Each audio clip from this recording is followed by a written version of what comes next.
What's up, everybody? You're halfway through the week. Thanks for joining us here on First Take. They are Skip. It's Hump Day. The one and only Ray Lewis will be with us later on. Looking forward to that. Skip Bayless, Stephen A. Smith. I'm Molly Karam. Good day, gentlemen. Welcome back to Bristol, Connecticut. Yeah. Love it when you're here. I want to know, what do you think you're doing? Cheering for the Denver Broncos? What you doing with those colors on it? Well, I love it. I'm trying to compete with you, Stephen G.Q. Smith, right? I do like that name. I do like that name. It's not Stephen A. It's Stephen G.Q. But you do know you can't compete. No, I just over here in my little area over here. I just try to do You can't compete with all that. Not the wardrobe. Not the wardrobe. I don't think. I think you know better than that. But debating, yes. Yeah. Big edge over here. Yeah. Speaking of that, we've got a personal one right now, gentlemen. Yeah. You just heard Jerry Jones on Dez Bryant's status for Sunday when the Cowboys traveled to the Giants. The last time they played each other was at the start of the season, and Dez broke his foot in the Cowboys season opening win. This is a huge division game. The G-men are looking to redeem themselves. Skip. Yes. Is Dez going to play? Stephen A. Smith. Obviously, I hope that Dez Bryant plays. I hope that he catches 5 touchdown passes from Matt Outhouse to the Castle. Matt Castle starting this Sunday for my Dallas Cowboys. But Stephen A. Smith, I obviously also hope that it remains 80 degrees every day this winter in Bristol, Connecticut. I don't think that's going to happen. I could be wrong, but I don't think that's going to happen, which means I think it will take a miracle for Dez Bryant to play, which means I do not think that he will play. For the record, again, he has a Jones fracture, the 5th metatarsal of his right foot. And I spoke again last night, Stephen A., to a prominent orthopedic surgeon who treats a lot of professional athletes, who reminded me that in his experience, this injury takes at least 3 months to heal. 3 months to heal a Jones fracture, and that there's also high risk, as we remember with Kevin Durant, of re-injury if you rush back.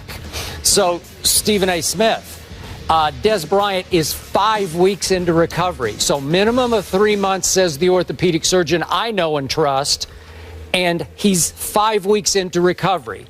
Now, he did try the new experimental stem cell treatment, in which you obviously take some stem cells from some fatty tissue somewhere in your body, maybe your love handles, and you inject it. Well, that's the best place to take them. You don't have any of those. No, I don't have them, but Stephen A. has small ones anyway. I do. Yeah, small ones. You're not the only one. Okay. I do. So you take your stem cells from some fatty portion of your body and you inject it into where the injury occurred or the surgery happened, and you hope that it miraculously speeds recovery.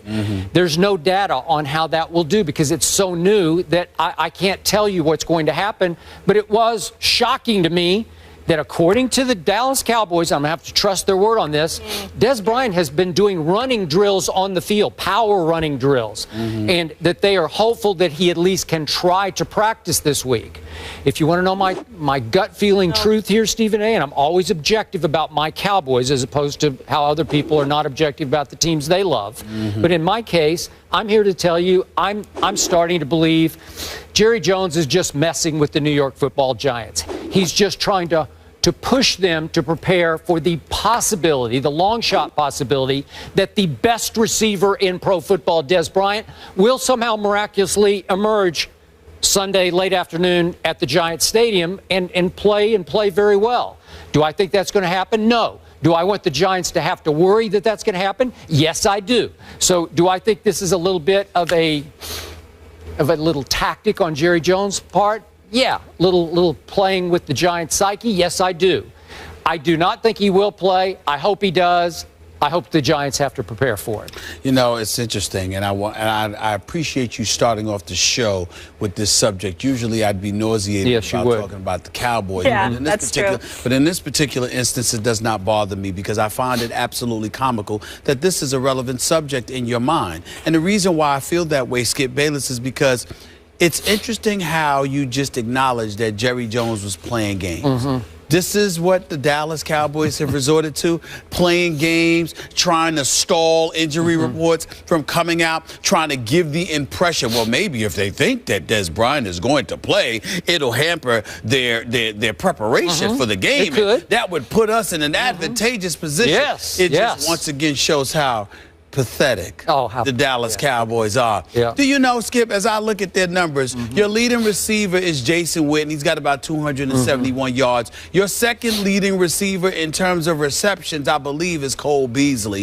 Your third leading receiver, I think it's Lance Dunbar. Yeah. I think it's Lance Dunbar. You haven't gotten to Terrence Williams yet, Listen, I have not. Well, let's look at Terrence Williams. Yeah. That would be 14 receptions for 223 yards. 14 receptions in 5 games. 14. Okay, but that was because of Brandon just stay off the weed. Are we sure? Am I right? Are we sure? Yes. Are we sure? He never looked in that direction. All I'm trying to say to you, Skip, is this. Yeah. I find it comical because what enters my mind is this. Do you know that in the 6 games, or in the 5 games rather, that the Dallas Cowboys have played this season, you only have one 100-yard game from a receiver who actually wasn't a receiver. It's a running back. Lance Dunbar had 10 receptions for 100 yards. Who's my versus quarterback? the Atlanta Falcons. Yes. Outside of that, you don't have anything going on. So it just speaks to the level of desperation that the Dallas Cowboys are willing to engage in. Once again, they show their joke tendencies. Because this is what they are. Wait, are they not? And here's the deal. Who won the NFC East last year? I don't recall. Okay, I have no recollection of that right now. Yeah. I'm talking about this day, right now. So I can understand what you're coming from, where you're coming from, but all it does is basically take me to a place that I'm very familiar with being in. And that is in looking at the Dallas Cowboys and laughing at how pathetic they can be. Because it's, once again, let me get into all kind of machinations. Let me make sure we engage in trickery. Let's fool folks. Let's delay the injury report. Let's give the impression to the local media that Des Bryant is going to be ready. Let's sit up there and elevate the level of hope for Cowboy Nation, the pathetic fan base that you're a part of. When we sit up there and the ones talk who drive your radio show, those? Listen, excuse me. Actually, they don't. They don't. See, I don't need the Cowboys to get ratings for my show. I can promise you that I don't need them. Listen, don't call me. Cowboy Nation, turn it off. Let's not talk about the Cowboys. Turn that dial. Stephen, hold on. Yeah. Stephen A. Smith Show, Sirius XM, Mad Dog Sports Radio, Channel 82, International, 1 to 3 p.m. every weekday Eastern Standard Time. Ratings Let me tell you something right now. They did not plunge. They did not plunge because the Dallas Cowboys, I don't need Dallas Cowboys Nation. I can't stand Dallas Cowboy Nation. A matter of fact, that's the only bad part about my radio show. And I find myself calling people Skip. It's this dude Rick from DC. I call him Skip because of all of these Cowboy fans that call up living in something other than reality. Once again, this is what we're talking about here. You have literally opened the show and reminded us of some orthopedic surgeon, that gave you some advice about this. That's how desperate y'all are. I was objective about it. I was desperation. Was I not? It's desperation. I didn't say he was going to play. Because what they did, I understand that. But what you did was, well, you know what? The orthopedic surgeon tells us it's at least 3 months. But Dez is practicing on. Oh, no. He's a fabulous journalist. We ain't debating that about Skip Bayless. But the point is, he's been running hard, and he's got a chance, and he might defy the expertise, the medical experts. Stem cells. Oh, please. Stem cell, whatever. That's where we are. That's where you take it from.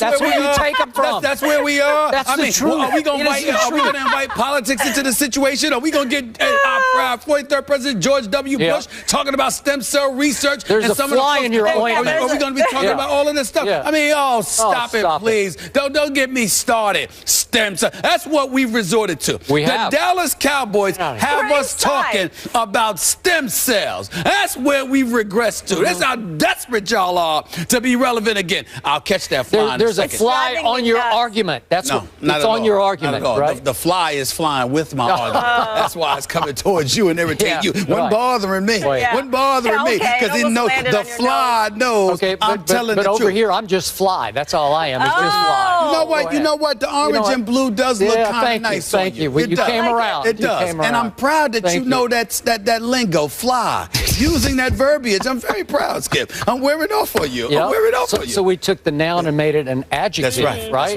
That's right. All right, is that all you got? That's all I got. I don't need anything else. You realize. I don't need anything else.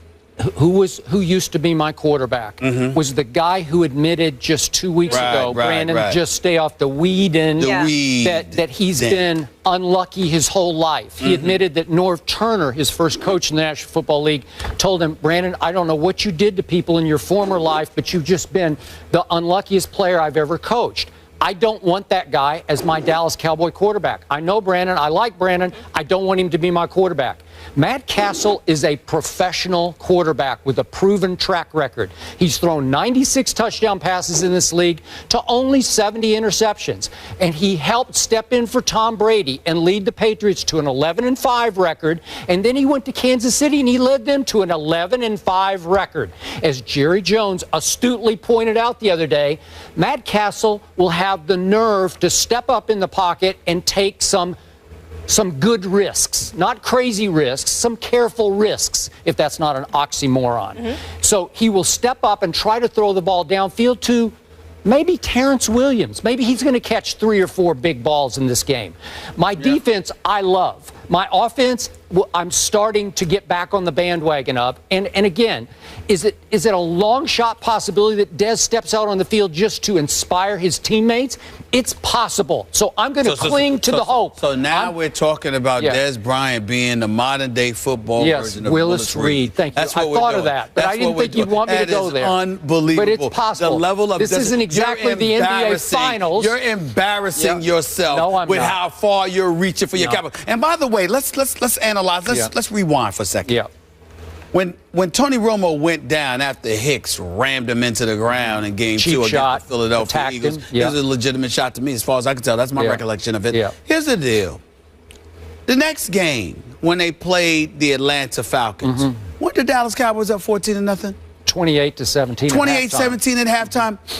Is it Brandon Whedon's fault that Devontae Freeman rushed for 141 yards and 30 carries? Was it Brandon Whedon's fault that Julio Jones was targeted 20 times, had 12 receptions for 164 yards? I don't think Brandon Whedon had anything to do. No pass rush. I had no Rolando McClain. Hold on.